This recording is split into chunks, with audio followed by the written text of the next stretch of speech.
Today on Commander Replay, we turn the volume up to Elven. Can Rishkar Peema Renegade go Legolas on Marith, Will of the Wild, Radiant Archangel, and Thraxamundar? Find out next on Commander Replay.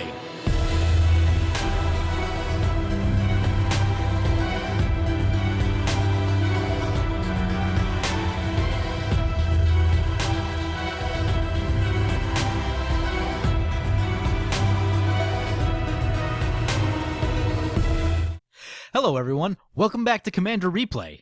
Today, we're taking a look at Rishkar Peema Renegade. Rishkar is a 3-mana 2/2 that when it enters the battlefield, put a +1/+1 counter on each of up to 2 target creatures. Each creature you control with a counter on it has the ability to tap for 1 green mana. So, Rishkar has been tearing it up in Standard lately. Green-black decks have been everywhere and have been running amok on the format. However, when it came to Commander, I had absolutely no idea how to build around Rishkar. Because of that, I've actually borrowed this deck design. This deck was originally created by Tom on the MTGgoldfish Commander Clash series, because I saw some footage of him playing the deck, and it actually looked like it was a ton of fun to play, and I really just didn't know how I was going to go about building around Rishkar on my own. So I've taken his frame of the deck, I've made a few alterations to it to make it a little bit more suitable to my liking. First off, he was working on a budget. I am not working on any budgetary restrictions per se, so I added in things like Miri's Guile, Survival of the Fittest. And other than that, his list was running 36 lands, which I found to be a little bit too mana light. The very first game I played with this deck, I had exactly what you would expect out of any elf deck, which was a crazy explosive start. It all went away when someone played a Blasphemous Act on like turn 5, and at that point, I had only found 2 lands. All of my mana production was coming off of creatures, and I was just so far behind in the game that I couldn't recover at all. So I upped the land count to 38 lands. Changed around a few things at the top end. I put in Praetor's Council because we are likely to run into a board wipe somewhere, and Praetor's Council is a good way to answer that and get all of our stuff back. I've also added Overrun because the deck is running Overwhelming Stampede. If you're running Overwhelming Stampede, you might as well be running Overrun as well. Anyway, so you'll notice that this is primarily an elf deck. There are tons of elf lords in this deck. Basically, the two ideas are elves and counters. We want to get a ton of elves onto the battlefield, pump them up with the elf lords. We want to get a ton of counters on them so we can use them to make mana or just make them big and beat down with them. And that's generally the game plan of this deck. Should be pretty straightforward, and based on my first experience with the deck, I think it'll play like most elf decks where if they don't have the board wipe, you're in a really great position. If they do have the board wipe, you're in an awful position and life is going to be miserable. Anyway, let's get into the gameplay. So here we are, game number 2 with Rishkar. Game number 1 went horribly after I had 2 lands, played a whole bunch of elves, and went face first into a Blasphemous Act. So we're going to try to avoid that this game and hope that things go better. We won the die roll, so we will play first. So we have significantly more land than we had in my other game. Not a particularly fast start, but I think we'll go ahead and keep this. We have Forest, Nykthos, Shrine to Nyx, and Reliquary Tower, along with an Oracle of Moldiah, a Fangren Firstborn, and a Decree of Savagery. So we'll keep this hand. Let's take a look at who we're facing. We're facing Marith, Will of the Wild, Radiant Archangel, and Thraxamundar. So Marith is a really interesting card. I've only seen it played once or twice. I know that it's banned in the French Commander format, and having not faced it very much, I just have to imagine it's because of its utility to do a whole bunch of different things and answer a lot of different problems. So our first turn, we'll just drop down a forest and pass the turn. Radiant Archangel. Have not seen Radiant Archangel, I don't think ever, as a commander. It's a 5-mana 3/3 flying vigilance, and it gets +1/+1 for each other creature with flying on the battlefield. Presumably this opponent is playing some sort of flying tribal or angel tribal. That would be my best guess. Stirring Wildwood for the Marith opponent. And Thraxamundar decks usually Grixis control. Luckily for us, we should have a lot of tokens in play, so Thraxamundar shouldn't be super effective against us, but I do expect that the Grixis opponent will have a ton of board wipes. So each opponent with a land.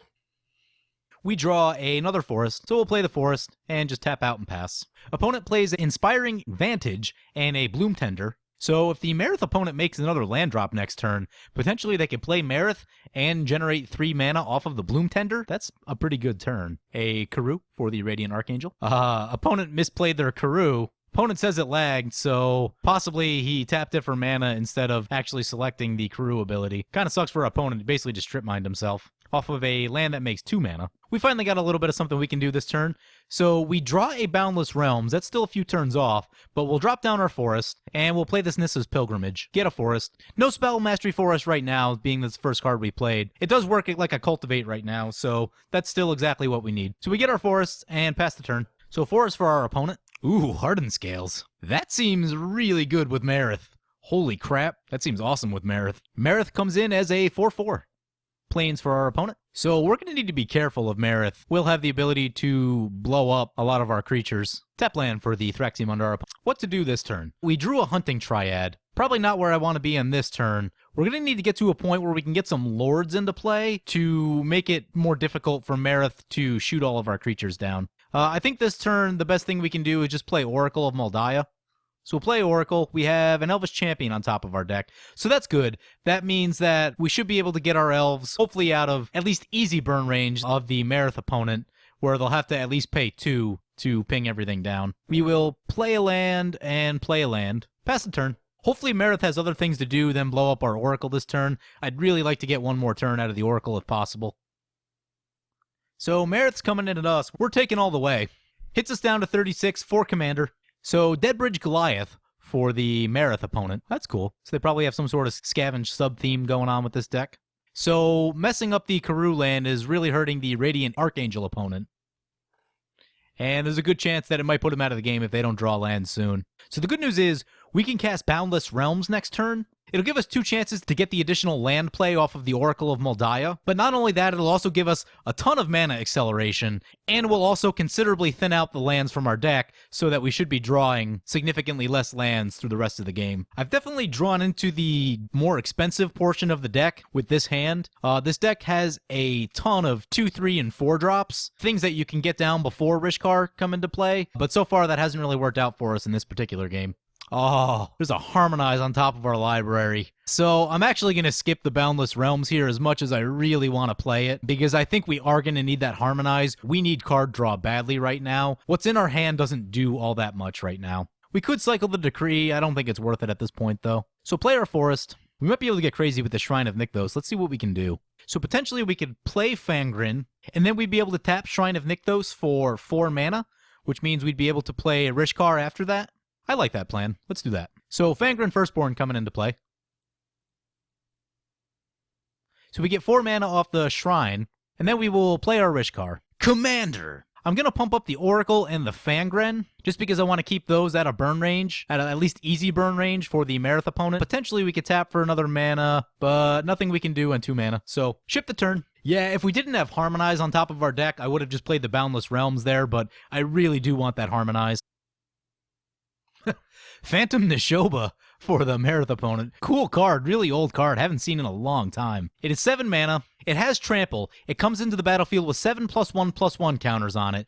Whenever it deals damage, you gain that much life, so it has lifelink, and whenever damage would be dealt to it, prevent that damage and remove a +1/+1 counter from Phantom Nishoba.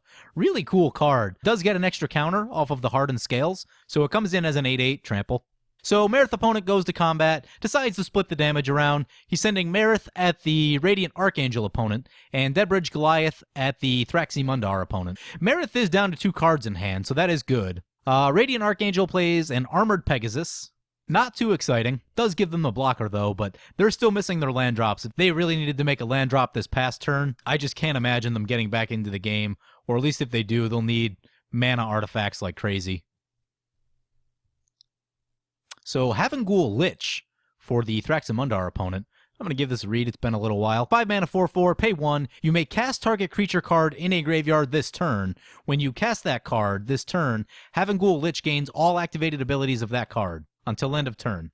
Interesting. Dark Ascension. I've talked about this a little bit. I was playing a lot of Standard and drafting a lot when Dark Ascension came out, and Dark Ascension has the weirdest mythic rares. I would argue that they are probably some of the worst mythic rares in the mythic era. This one's okay, but there's a lot that are just awful. Anyway, back to our turn. We draw the Harmonize that we wanted. We have a forest on top of our library, so we're going to go ahead and play that. We have another forest on top of our library, so let's go ahead and play that.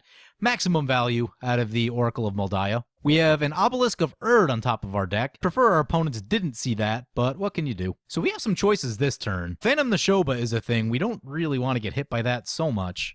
Do we harmonize right here? We have the option, if we flood the board, maybe we convince the Thraximundar opponent to do a board wipe, and that would set both of us back pretty far. But I think it would hurt the Marith opponent more, just in the sense of this Phantom Nashoba is a massive threat at the table right now.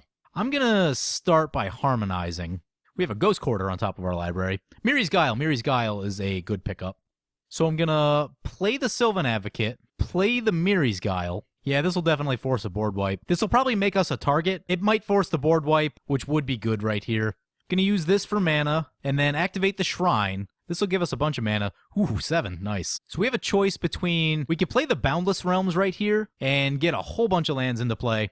Or we could go with the Obelisk of Erd, and start doing some damage. So the Obelisk doesn't help the Fangren at all. It will help everyone else. Yeah, let's get the Obelisk down. Getting the Obelisk down makes it difficult for things like Earthquake. Any sort of red board wipes will be much harder to use. So we're going to select Elf.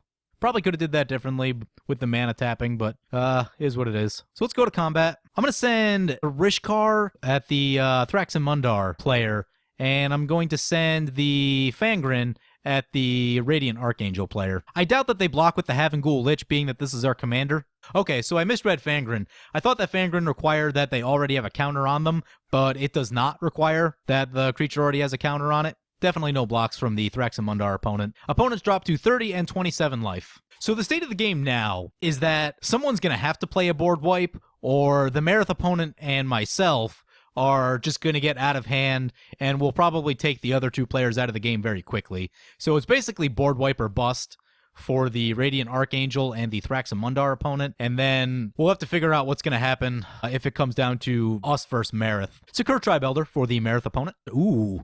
For some reason, there's no board wipes on our next turn.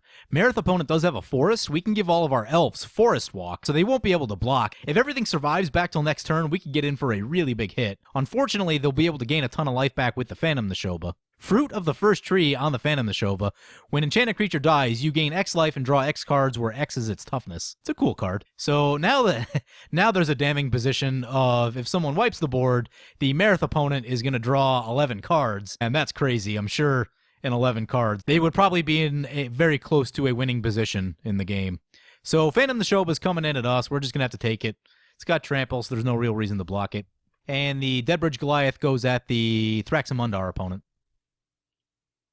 I didn't see exactly what happened there. So Marith used his ability to pump up the Phantom Nashoba. We drop down to 23 life, and Marith goes up to 53, so we are now into a racing situation. But again, if Thraximundar board sweeps, that'll reset the board. So a lot of this game is going to depend on whether Thraximundar has this board sweep or not. If they do, I think we might be the losers in that situation, just because Marith is going to be able to draw so many cards with this Fruit of the First Tree. If for any reason we draw enchantment removal, I'm going to be very tempted to play it on that. We have 22 power on board right now. We'll be able to get even more next turn. We would probably need something like an overrun, but I don't think we have enough bodies on the board to probably kill our opponent all in one shot. Well, the Decree of Savagery could do some work for us. So we'll have to see. We'll have to see what happens in this next turn. We have the Decree of Savagery and the Elvish Champion. That means we could give all of our creatures +5/+5. So that'd be an additional 20 damage. That's 42 damage.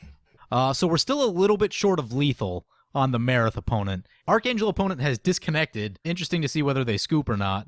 I imagine that they would, being that it's turn 6 and they have 2 lands. So the lesson here is, if you're playing the original Karoo lands, the land that you return needs to be untapped. Alright, so the Radiant Archangel opponent is out of the game.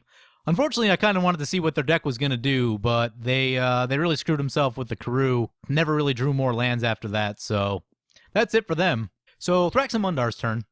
So the Thraximundar destroys our Obelisk, which is not great. That is going to slow down the damage we could deal. And now there's a chance that potentially this Phantom Nashoba can outrace us. Alright, so back to our turn. Miri's Guile goes on the stack. We're going to select always yes to the ability. Alright, so we have 2 lands and a durable handicraft. Whenever a creature enters the battlefield under your control, you may pay 1, put a +1/+1 counter on it. We're going to put the lands on the bottom of the pile, so that way we can play them off of the Oracle of Moldiah. So let's play our lands. What's our next card? We could potentially draw some cards with the next card on top of our library. Do we have any ways to draw currently? We could cycle the Decree. I'm not sure if I want to do that yet. So no one's had the board wipe yet, so I think we just empty everything and go for it. So first things first, I'm going to play this Durable Handicraft. Next, I'm going to play the Elvish Champion. So we get the ability from Durable Handicraft. We're going to pay for it. So how much mana will Shrine get us? Shrine will get us 1, 4, 5, 6, 7, 8, 9, 10. Sweet. 10's cool. So make all of our Shrine mana. We'll have 11, and we can possibly get 12, 13, 14 off of the Rishkar ability. So I'm going to play the Hunting Triad. We get the Durable Handicraft ability. So we get a whole bunch more tokens. We still have 3 floating. Man, I want to play the Decree of Savagery, right? I want to attack and play the Decree of Savagery all at once, but that's not going to happen. Unfortunately, I don't want to play the Boundless Realms because we really do want this Armorcraft Judge. That'll draw us a whole bunch of cards, assuming that everything survives to the next turn. We could cycle. Nah, I think we'll hold on to it. So let's go to combat. So our opponent has 13, 18, 22, 23 damage on board. They could recast Marith for 5 mana. Yeah, so Marith opponent can dish out a ton of damage. We're definitely going to need to do some blocking next turn. Luckily, we have all the tokens. We're going to send everyone who can into the Marith opponent. So Marith opponent goes down to 30. Still got a ways to go. So we need to survive the Marith's turn, and after that, we need to survive any board wipes from the Thraxamundar opponent. So opponent played an Aura Mutation on our Durable Handicraft, so that's now gone. At least we got some value out of it before it left. They do get a bunch of Saproling tokens. Luckily for us, all of our elves still have Forest Walk. So Marith coming back into play. Has 6 counters on it. Opponent has a total of 6 mana that they can use to activate it. So Phantom Neshoba coming at us. I'm going to throw, let's count up the damage. So our opponents have a combined 52 life, 17, 23, 26, 29, 32, 35 power on board currently. We could give 1, 2, 3, 4, 5, 6, 7. We have 8 creatures. I'll probably block with 1. So we could give 7 creatures plus 4. That'd be an additional 28 damage. That's definitely lethal. So I'm going to throw 1 token in front of the Neshoba just to soak up some damage. I'm a little bit nervous about how much mana the Marith opponent has open and tricks that they could do. Also, if we let our life get too low, Thraxamundar could potentially just get us with an Earthquake or something like that. So yeah, the Marith is pumping up the Phantom Neshoba. Nice. So the Thraxamundar plays a Hero's Demise on the Marith opponent, on the Marith. Unfortunately, they'll still be able to activate in response, should they choose to do that. This could be lethal, actually. There's a chance that I probably should have blocked with more tokens. Ew. So Elvish Champion goes down. We no longer have Forest Walk. That's not great. Phantom Neshoba is up to a 17-17. Uh-oh. Rooftop Storm for the Thraxamundar opponent. There are definitely some Storm combos with this card. I mean, there's a chance that they're just playing it fairly, but I doubt it. So the good news is, Marith is tapped out on mana. Oh, okay, I see. Thraxamundar is a zombie, so Rooftop Storm just makes Thraxamundar free. Noxious Ghoul enters the battlefield. Gives creatures -1/-1 until end of turn. Uh-oh. Here we go. So Noxious Ghoul is going to get some of our tokens. That's not great. Grey Merchant of Asphodel puts us down to 2. Ugh. Well, this is going to be a close game. Actually, if opponent attacks us, we're dead on board. Oh, man. The opponent blowing up our obelisk really hurt us. I think if that obelisk stayed in play, I think we might have had lethal. I'd have to go back and double check the math, but the Decree of Savagery with the obelisk in play, I think would have got us there. Oh, wow. Opponent didn't figure out that they had lethal on us. That's awesome. So we're going to need to do a whole bunch of things next turn. Oh, God. Marith. So Marith sacrifices the Phantom Neshoba. They draw... Oh my god. Marith goes up to 55 life and 15 cards. So Marith has to be killed. Thraxamundar basically has to be killed. Unfortunately, we don't have ways to give our creatures haste. With only 4 creatures left in play, I think it's going to be really tough for us to pump out enough damage over the next turn to survive both opponents. So Miri's Guile on the stack. What do we have? Ooh, we have Rishkar's Expertise. That's a step in the right direction. Oh my god. We have a Reliquary Tower, and we can draw so many cards. Farhaven Elf to the bottom. Armorcraft Judge to the bottom. Rishkar's Expertise on top. So we draw the Rishkar's Expertise. So play Rishkar's. We draw a whole bunch of cards. Do we play the Door of Destinies for free or the Armorcraft Judge? I think we play the Door of Destinies, choosing Elf. Now the goal is to slam as many Elf creatures as we can, and maybe this does something to get us through this game. We still have Decree of Savagery. How much mana do we have open on Shrine? Shrine would give us 7 mana, so opponent can just replay Marith and kill us on the spot. So I think we have to take our chances with leaving the Thraxamundar opponent in play, or with leaving the Thraxamundar opponent alive, because Marith can just recast and just straight kill us because we're at 2 life. Masked Admirers draws us a card. That's interesting. I'm gonna play the Yavimaya Hollow. We need untapped lands. Question is, do we even have enough to kill? So how much damage do we have? That's 9 damage, 16, 20. We have 20 on board. Decree of Savagery would give us another 16. We have a second land that we can drop. That's helpful. That might do something. We could play the Armorcraft Judge, and that will make us draw 4 cards, possibly 5 with the Door of Destinies. Yeah, let's do that. So that should at least hopefully find us another untapped land. So we get the Door of Destinies trigger. So Armorcraft Judge comes in. We draw a bunch of cards. Ooh, we didn't catch the untapped land in there. It's going to be annoying. Oh, there's one on top of the library. Okay. So play the Forest. Ooh, Hardened Scales. Damn, we don't have a way to draw the Hardened... how much mana do we have? Yeah, I don't think we're going to be able to do everything all at once. So I'm going to cast the Decree of Savagery. Oh, man, I have to... I'm going to wait on the Decree. Well, shit. If we don't cast the Decree, then we probably just die to Marith. 9 mana, we're 1 short. Yeah, I don't think we can win from this position, but... So I'm going to play the Masked Admirers, draw the Hardened Scales, play the Hardened Scales. We have 3 floating. Gonna play the Farhaven Elf, get a Forest, Survival of the Fittest on top of our library, send all of our attackers at Marith. I spent so long figuring out how to use all of our mana the right way that I burned through a considerable portion of our turn. We are hitting in for a ton of damage. So what I'm hoping for is that the Marith opponent has so many cards in their hand that they don't realize that casting Marith is the correct play. They might be hesitant to do that because they may be forced into making other plays to not die to the Thraxamundar opponent. Marin's Bane 2 drops a land, but we're at 2 life. There are so many ways we can lose. We need to get so fantastically lucky to survive this turn. Seeker of the Way for the Marith opponent has prowess. Whenever they cast a non-creature spell, Seeker of the Way gains lifelink until end of turn. Anything else we do in the game, we're going to have to be very quick with 2 minutes left on the clock. Green Sun Zenith for our opponent. X3. Woolly Thoktar. Not super scary. So this is exactly what I was hoping for. Opponent did not play the Marith because it looks like they're just trying to get as many chump blockers out as they can, probably for the Thraxamundar opponent. Thraxamundar has 2 cards in hand. I hope that they're not very good. If they can do any trickery with Grey Merchant of Asphodel, we're out of the game.